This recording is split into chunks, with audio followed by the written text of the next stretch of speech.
끝까지 가봐야 안다 제목으로 하나님의 은혜를 나누고자 합니다. 오늘 말씀은 유다가 예수님을 배반하는 장면입니다. 우리는 유다의 배반의 이 이야기가 굉장히 익숙하죠. 그런데 오늘 말씀에 우리가 읽지는 않았지만 요 단원의 마지막을 가면 유다만 예수님을 배반한 게 아닌 것을 우리가 알게 됩니다. 50절 말씀에는 제자들이 다 예수를 버리고 도망하니라로 되어 있습니다. 이 말은 제자들 모두가 물론 가장 흉악한, 가장 주범은 유다이지만 그 외의 제자들도 다 예수님 배반했다는 말입니다. 예수님 버리고 다 도망갔기 때문입니다. 이게 뭐 자랑이라서 제자들이 일관되게 적은 것이 아닙니다. 제가 사복음서 요 부분을 한번 쭉 같이 다 읽어봤는데 거의 다 동일한 패턴으로 과정이 똑같습니다. 일관되게 일어나는 과정들을 이 유다가 오고 뭐 예수님 입 맞추는 장면도 있고 없는 장면도 있지만 뭐 그 다음에는 이 베드로가 귀를 자르는 장면, 요 다 똑같이 이어집니다. 제자들이 도망갔다는 것이 자랑스러워서 적은 것은 아니고요. 정말로 제자들이 다 도망갔기 때문에 적어 놓은 겁니다. 그만큼 굉장히 부끄러운 이야기지만 이 제자들의 예수님을 향한 그 자세들, 그리고 그것이 어떻게 나중에 변화되는 것을 다 보여주기 위해서 사실 적어 놓은 겁니다. 이 도망간 사람들은 다 버려야죠. 다시는 쓰면 안 되죠. 그런데 예수님께서는 이 도망간 제자들을 다시 다 부르셔서 증인들로 삼으시고 이들을 통해서 초대교회를 세우시고 복음을 전하는 귀한 사도들로 세워주십니다. 할렐루야. 이게 복음입니다. 여기 무슨 차이가 있습니까? 유다의 결말과 베드로의 결말, 이 다른 제자들의 결말을 보면 같은 배반이지만 끝까지 가봐야 안다라는 거죠. 예수님 앞으로 돌아오는 사람들이 있고 또 그 자리에 다시는 돌아오지 못하는 사람들이 있습니다.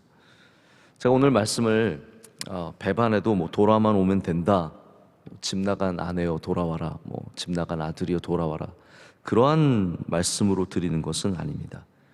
물론 그런 이야기도 맞습니다. 배반한 사람도 다시 돌아오면은 다시 받아주는 것이 교회이고 그리고 그것이 가정이고 그것이 또한 예수님의 사랑입니다. 하지만 여기 또 중요한 이야기가 있는데 유다는 중간중간의 모습들만 보면 굉장히 훌륭한 제자입니다. 그런데 끝까지 가봐야 그 사람을 알 수 있다고 말씀을 드리고 싶은 겁니다. 중간중간에 나오는 유다의 모습들을 한번 생각해 보십시오. 굉장히 정의로운 발언을 합니다. 이거 팔아서 가난한 자들에게 나눠주면 얼마나 좋겠냐, 이게 얼마짜리냐, 뭐 이런 거 따지면서 유다가 그런 이야기를 하죠. 굉장히 좋은 모습 같습니다. 또 예수님께 오늘 입 맞추는 모습이 있지 않습니까? 예수님을 향한 따뜻한 애정같이 보이는 모습들, 이런 것들을 보면은 굉장히 유다가 순간순간에는 귀한 사람으로 보입니다. 따라가고 싶은 사람, 유다만큼만 해도 좋겠다.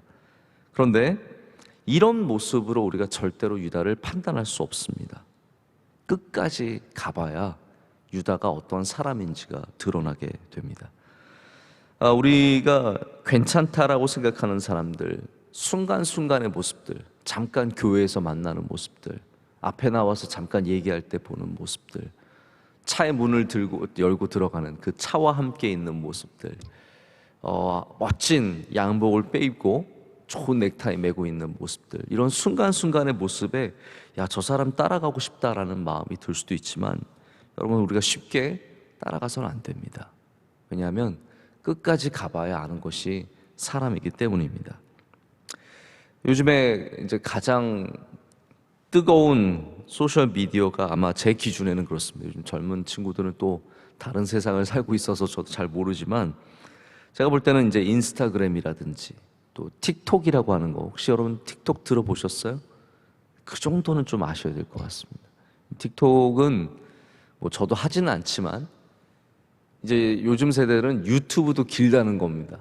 유튜브 몇 분 되는 거 못 보겠다는 거죠. 그래서 몇 초에 끝나는 틱톡 딱 영상이 굉장히 짧습니다. 거기에 보면 이제 춤추고 짧은 시간 동안 뭐 음악과 함께 춤을 추고 연기를 하고 재미있는 것들 보여주고 관심을 끕니다. 근데 여러분, 그 짧은 보여주기 식의 영상을 통해서 우리가 그 사람을 얼마만큼 알 수 있겠습니까? 사진 몇 개를 통해서 얼마만큼 그 사람을 알겠습니까? 아이들 데리고 다니다 보면 저도 이제 아이들 보면서 집사님 애가 너무 착해요. 애가 너무 얌전해요. 애가 동생을 참 잘 봐주네요. 그럼 집사님들이 다들 아주 묘한 표정을 짓습니다. 목사님, 저희 애가 집에 와 보시면 안 그럴걸요? 잠깐 볼 때는 조용하고 착한 것 같고 동생 잘 봐주는 것 같지만 사는 엄마는 아닌 걸 너무 잘하는 거죠. 잠깐의 모습으로 절대로 사람을 알 수가 없습니다. 우린 유다와 같이 정의로운 발언을 하는 사람에게 끌리고 한없는 애정을 같은 가정을 가진 것 같은 사람에게 끌립니다. 네, 당장의 모습으로는 사람을 판단할 수 없습니다. 그 사람이 어디로 가는지, 그리고 끝까지 어디까지 가는지를 봐야 됩니다. 신앙은 우리의 현재성 위에 존재합니다. 할렐루야. 굉장히 중요한 이야기입니다. 신앙은 우리의 지금의 현재성 위에 존재합니다. 내가 예전에 잘 믿었었다라는 것은 은근한 자랑이 될 수는 있어도 절대로 모든 신앙은 과거의 신앙만으로 빛이 날 수가 없습니다. 오늘의 신앙 위에 서 있는 과거의 신앙이 빛나는 것이지 그냥 옛날 것만 따로 떼어가지고 빛이 나진 않다는 것이죠. 세상의 자랑들은 또 그렇진 않습니다. 세상의 자랑들은 그냥 옛날 것만 해도 자랑스러운 것들이 많이 있습니다. 나 옛날에 한때 잘 나가는 가수였어. 중요한 이야기예요. 인정해줘야 합니다. 내가 옛날에는 대기업 상무였어. 인정해주면 됩니다. 내가 올림픽에서 동메달 땄어. 인정해주면 됩니다. 지금의 모습과 전혀 상관없이 옛날의 과거의 것들을 다 빛나게 할 수 있고 그것들이 귀한 업적입니다. 하지만 신앙은 그렇지 않습니다. 내가 옛날에 잘 믿었어? 그것이 오늘 나의 신앙과 어떤 관계가 있느냐? 지금 내가 신앙이 없으면 내가 옛날에 잘 믿었던 거는요, 아무 소용이 없는 겁니다. 내가 오늘 이 시간 예수 그리스도를 주로 고백하지 않고 이 시간 하나님을 향한 열정을 갖지 않으면 내가 옛날에 청년부 회장이었어, 부회장이었어, 내가 팀장이었어, 우리 부모님이 목사님이고 아버지가 목사님이고 장로님이고 이런 것들은 오늘의 신앙의 현재성 위에 빛날 뿐이지 예수님 안 믿는 사람들이 그런 말을 아무리 해도 사실 그것이 별 의미가 없습니다. 그러면 유다는 어떻게 이렇게 점점 멀어지다가 우리가 결코는 따라가서는 안 되는 사람으로 변해갔습니까? 변질해갔습니까? 물건 중에 변해서 아름다운 것들이 있습니다. 물건 중에 색깔이 바뀌면서 아름다워지는 것이 있고 세월의 그 흔적들이 남으면서 아름다워지는 것들이 있습니다. 그러나 변하면 안 되는 것도 있습니다. 변하면 그 가치를 잃어버리는 것들이 있습니다. 여러분의 신앙이 고귀한 가치를 가지면 세월이 지날수록 아름다워집니다. 그런데 변하면, 바뀌면 안 되는 신앙의 모습도 있다라는 거죠. 유다는 결국은 변해가면서 아름다워지는 신앙이 아니라 변했기 때문에 완전히 버려야 하는 그런 사람이 되어버리고 맙니다. 그래서 은30에 예수님을 팔고 나중에 후회하죠. 나중에 회개하는 것 같기도 합니다. 그러나 이 무게를 결국은 이겨내지 못하고 스스로 목숨을 끊고 맙니다. 한때 유다는 정말 괜찮은 제자였습니다. 여러분 생각해 보십시오. 12 제자, 이거 소수 정예입니다.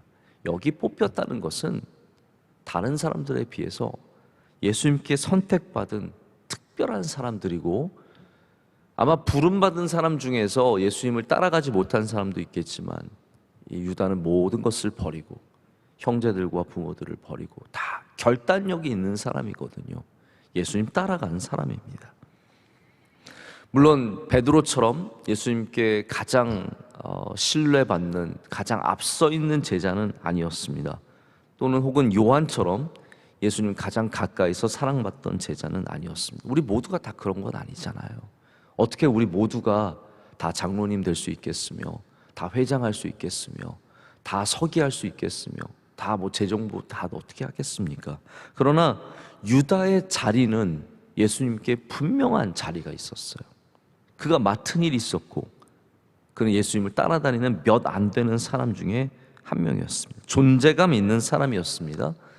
그런데 그러던 그가 여러분 잘 아시다시피 예수님의 일에 대해서, 예수님이 하시는 말씀에 대해서, 예수님이 행하시는 일들에 대해서 서서히 불만과 불평을 갖게 됩니다. 존경의 눈빛과, 이게 참 중요해요. 신앙에 제가 누누이 말씀드리지만 혼합주의가 참 위험한 거거든요. 완전히 돌아선 것도 위험하지만 혼합주의가 위험한 거거든요. 예를 들어서 교회는 나오지만 성경 공부는 신천지 가서 한다. 이거는 이미 교회 나온다는 것으로 그 사람이 올바른 신앙생활을 한다고 말할 수 없는 겁니다. 혼합주의이기 때문이에요. 유다가 위험한 것은 그때 예수님을 은 30 주고 버려서가 아닙니다. 예수님을 존경도 했지만 그 안에는 예수님을 끊임없이 비판하고 예수님이 하시는 일들에 대해서 불평을 갖는 이 혼합주의가 들어와 있었기 때문입니다. 그래서 결국은 큰일이 나고 말죠. 성경은 그걸 뭐라고 적고 있습니까? 가장 큰일이 여기 납니다. 뭐냐면 사탄이 들어오는 겁니다. 이게 유다의 갈림길입니다. 유다가 왜 끝까지 가지 못했느냐? 사탄이 들어왔기 때문이죠. 누가복음 이제 22장 1절부터 3절까지 보면 유다에게 사탄이 들어오는 장면이 나옵니다. 제가 그냥 읽어드릴게요. 6월절이라 하는 무교절이 다가오매 대제사장들과 서기관들이 예수를 무슨 방도로 죽일까 궁리하니, 오늘 말씀에도 대제사장들 나오지 않습니까? 이는 그들이 백성을 두려워함이더라. 12 중에 하나인 가룟이라 부르는 유다에게 사탄이 들어가니라고 성경은 적고 있습니다. 제가 여기서 한 가지 좀 추측을 해보려고 합니다.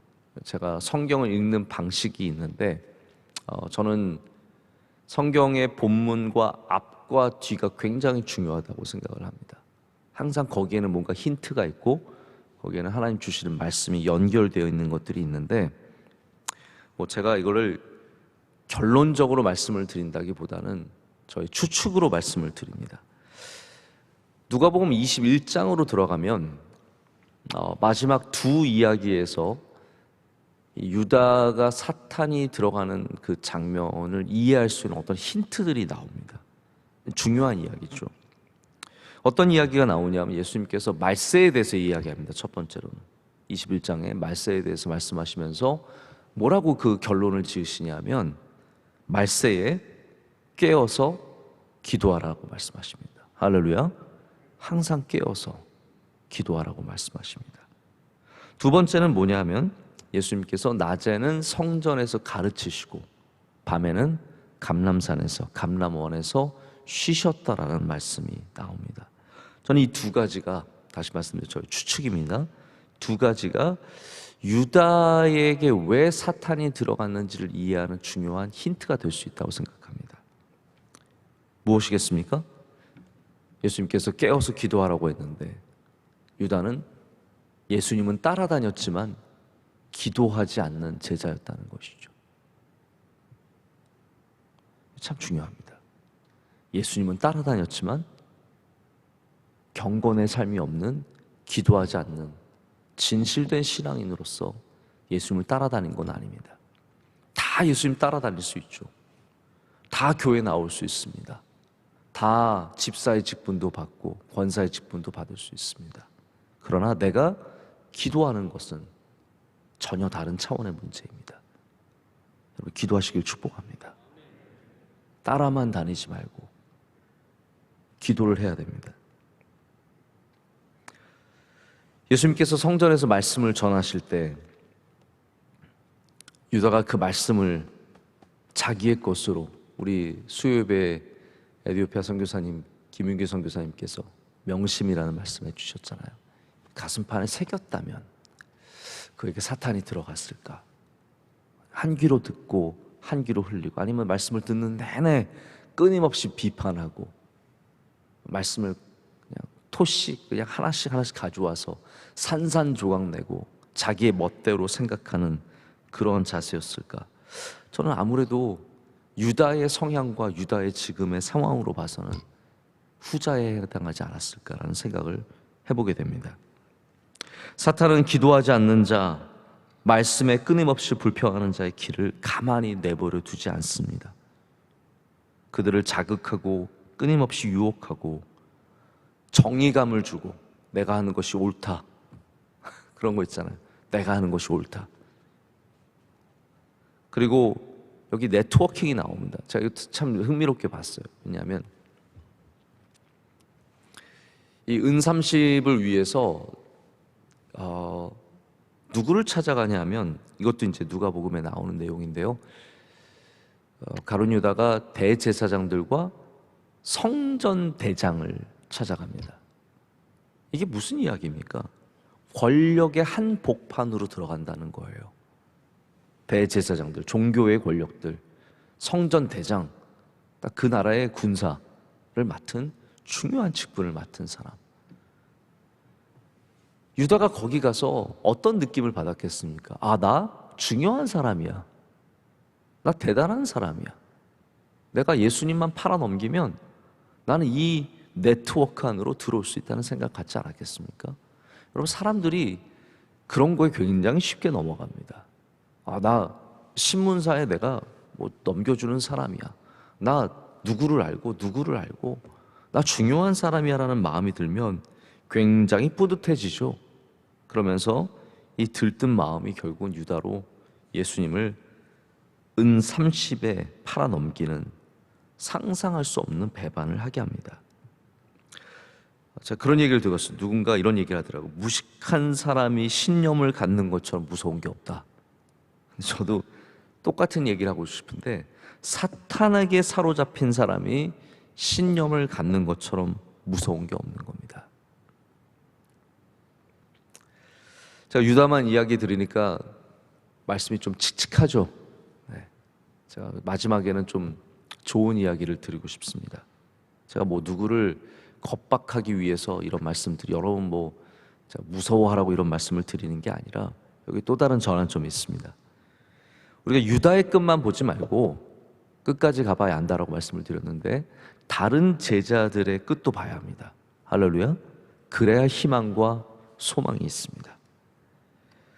유다와 다른 제자들 똑같이 배반했다고 말씀을 드렸는데요, 어떤 차이가 있습니까? 다른 제자들은 예수님께로 돌아갔고, 더 중요한 것은 무엇입니까?